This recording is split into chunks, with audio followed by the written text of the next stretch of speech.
Hey everybody, going over. So Spawn Universe has another number one. It's She Spawn. She's a member of the Scorched right now, and I don't know what's going on in there. I didn't read too many Spawn comics at all lately. They got what Gunslinger, Scorched, uh, the regular Spawn, and I think they just finished up the miniseries of I forget the name of that one. There was Liam Sharp was drawing it, and uh, okay, they got one more. Medieval Spawn and Tales of Medieval Spawn. Okay, two more. So yeah, a lot of Spawn stuff going on, and they got a new number one. I like this cover and the colorist on this. This is I don't know. They always seem to have really good colorists on their comics. In Spawn anyway. I was gonna say an Image in general, but there's like a ton of Image comics. I have no idea. I didn't see them all. Anyway, script, plot by Gail Simone, art by Ig Guara, color by Robert Nugent, lettering by And World Design. You get a opening splash page. She says, "We are the Scorched," and so this is all her narration boxes coming from her. She says, "Shoot for the face. That's the only way to kill these things." That they're another cool double page spread.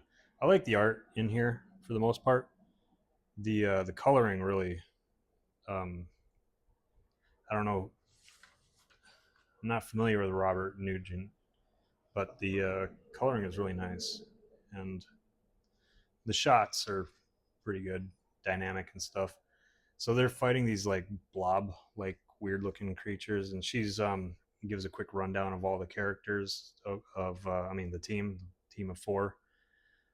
She is Jessica Priest. She's kind of talking about how these guys are already dead, so now they're just killing them, and she wants to find out what happened to the kid.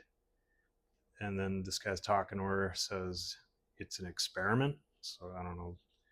They're trying and they're trying to do an appeal to their maker, um, experimenting to see if they can appeal to their maker. I don't get it. But anyway, I guess they're called the DOA, human leftovers. Um, Hell Spawn here calls, or Medieval Spawn calls them reanimates.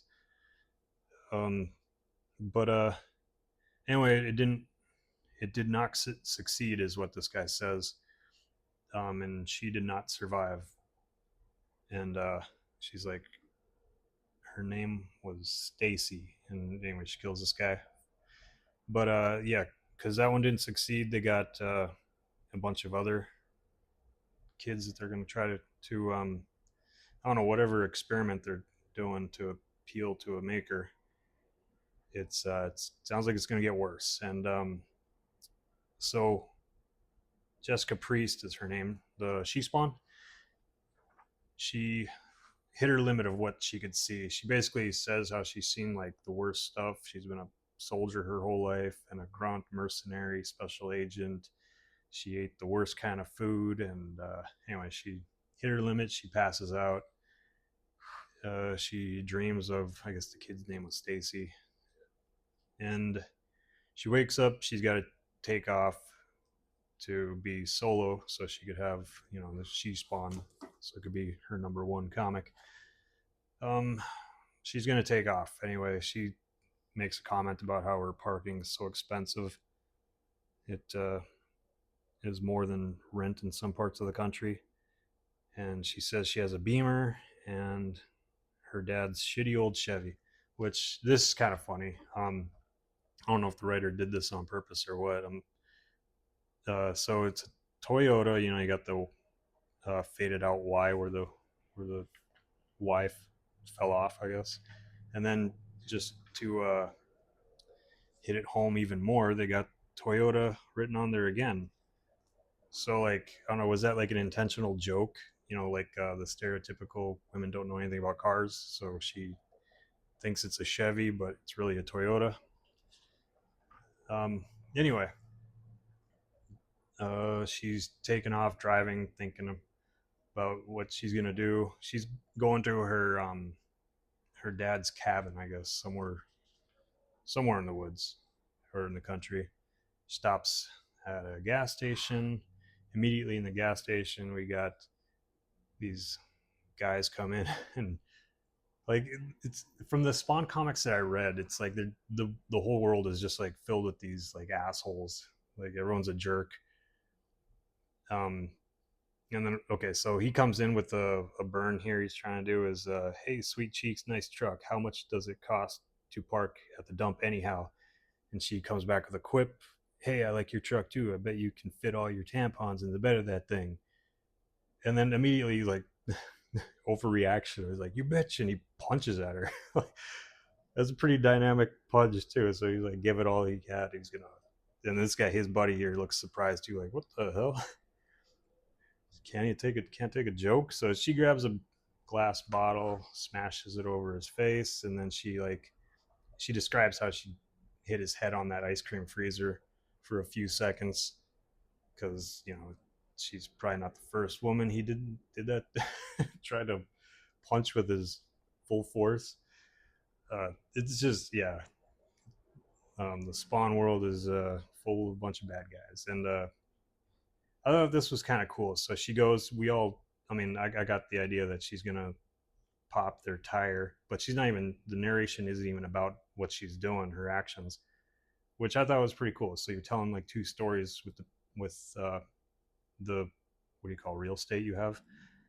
She says that she's a spawn, she's a hell spawn, and she can't wait to ditch it. Like, but she has a daughter to keep her protected. She's helping spawn Al Simmons. So it sounds like she could stop being a hell spawn, and when she's done assisting spawn, I'm not sure. I don't really read the other Spawn comics too much. I'll kind of get one here and there and find out what's happening, but I don't know what she's talking about. Um, and then I forgot about the retcon. Like as far as I knew, Chapel killed Spawn, and anyway, she's kind of explaining that she's the one who did it. So, um, all right, so now she's at the her dad's cabin, and she's got her groceries, but she goes, "Hey, where's the liquor?" And then she opens the door to the outside, and this guy, he has the liquor.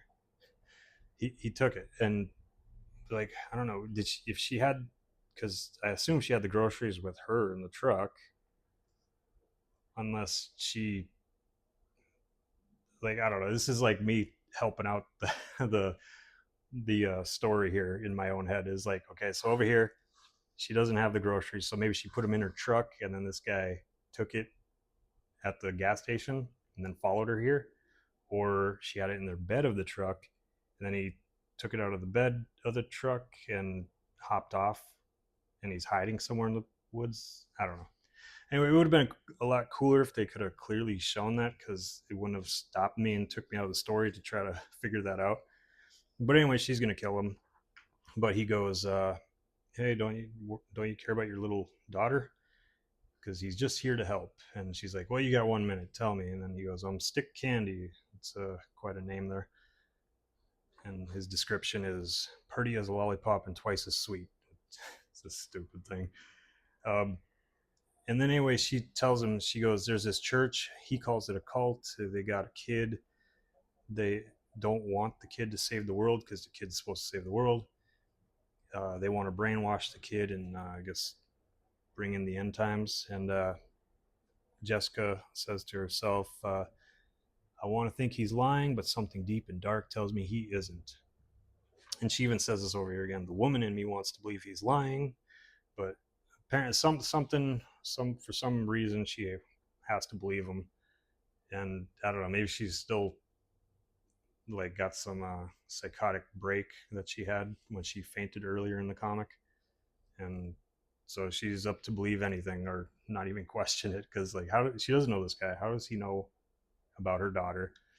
Like how does she know if she helps him it's gonna save her daughter? She's just like cocked and loaded with with the gun suddenly, like I'm in, and that's what she says. And then Okay, so then here's a little bit of the visual storytelling also I don't get. It looks like she's sitting down, right? That's her blue jeans over here and here. She's sitting down. She has a gun suddenly. Now she's walking out of the house with the gun, and she grabbed her bag and a utility belt. And but I don't know. It feels like there should have been like at least another panel of like her going inside and getting the gun, or coming outside like this and then grabbing the gun from the truck if it's in the truck. I have no idea where she got the gun. And another thing is, he goes, she's like, why me? Couldn't be nobody else, honey cake, you'll see. And he goes, close your eyes, you don't want to see this trip. And it's like, holy shit, like what are they gonna see? And it's like nothing, obviously. This is her transferring over. and and now she's starting to second guess herself. She's like, whoa, where the hell is this? What am I doing? I'm not sure which side stick is even on. Like, but then she's instantly over it. Well, since I'm here, let's do this. It's I don't know, quite the jump anyway. Um, but I guess they got to keep going with the comic.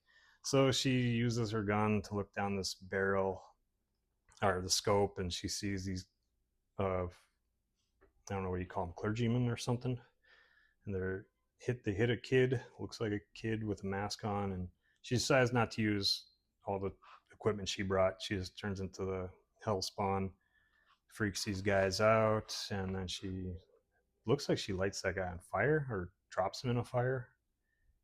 And anyway, now he's on fire. This guy's coming with a bat, gonna attack her. Says he rebukes her.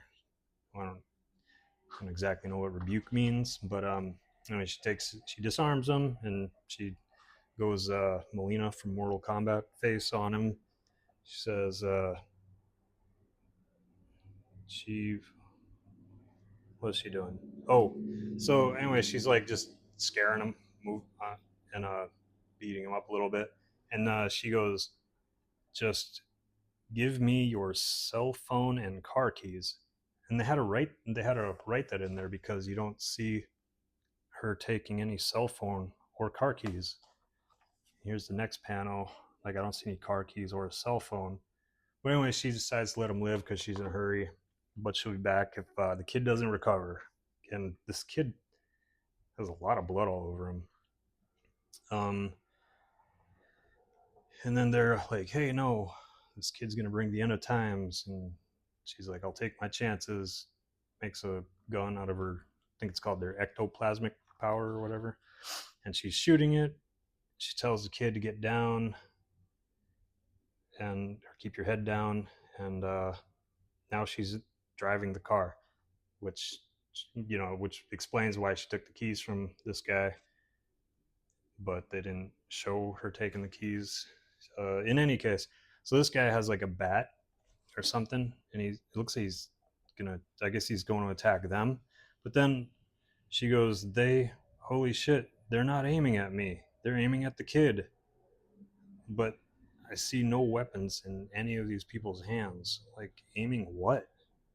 That's so. And this is the first issue. I'm not familiar with the artist Ig Guara, and maybe I don't know. There isn't much good communication between the writer and the artist or something, or they're just starting to gel together. So maybe the next issue will go better or something.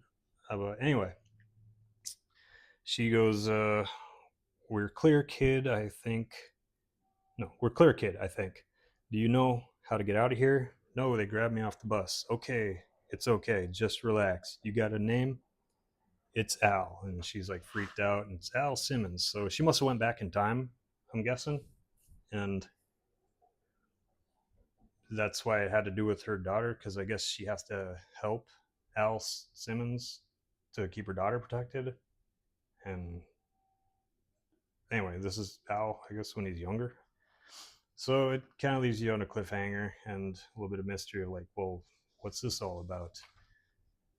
Um, and I just got issue 2, so I'll check that out, see how it is. But yeah, I'm interested still, and I'm gonna keep getting the comics as long as they're interesting. Um, And I always forget this part. Like, so okay, so I have a comic book right now on Kickstarter. This is an ash can for the comic. Um, Pete Cimetti over at Alterna Comics, he did this ash can. His company did the ash can. This is a newsprint. It's really nice, very impressive. It's and he has the like it's like this. It doesn't bow out because I guess he has a special way to make these all these pages like just like normal comics like this one, you know, that doesn't bow out too much. Uh, all right. So anyway, back to my comic. I'm doing a Kickstarter. It's going. It's been live for about 4 days now, and I got this part whited out a little bit because I was about to do a remark. I'll grab another comic here that has a remark already on it. So I'm doing remarks like this with that's acrylic paint and some black ink. I believe it's India ink from the Stedler pens and microns.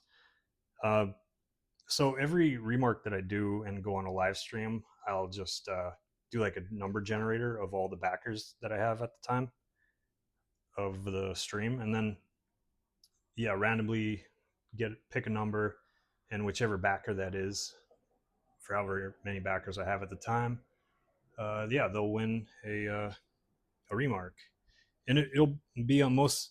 I think they'll all be on something like this. Since this doesn't weigh much, I could just throw it onto their order, and shouldn't be a big difference in the shipping. But I'll cover the extra shipping if it increases the price of the shipping. Um, and this, yeah, it's on Kickstarter. It's Occult Descent Volume 2. There'll be a catch-up tier to include Volume 1, of course. I'll leave the link in the description of the comic. And yeah, thanks for checking it out.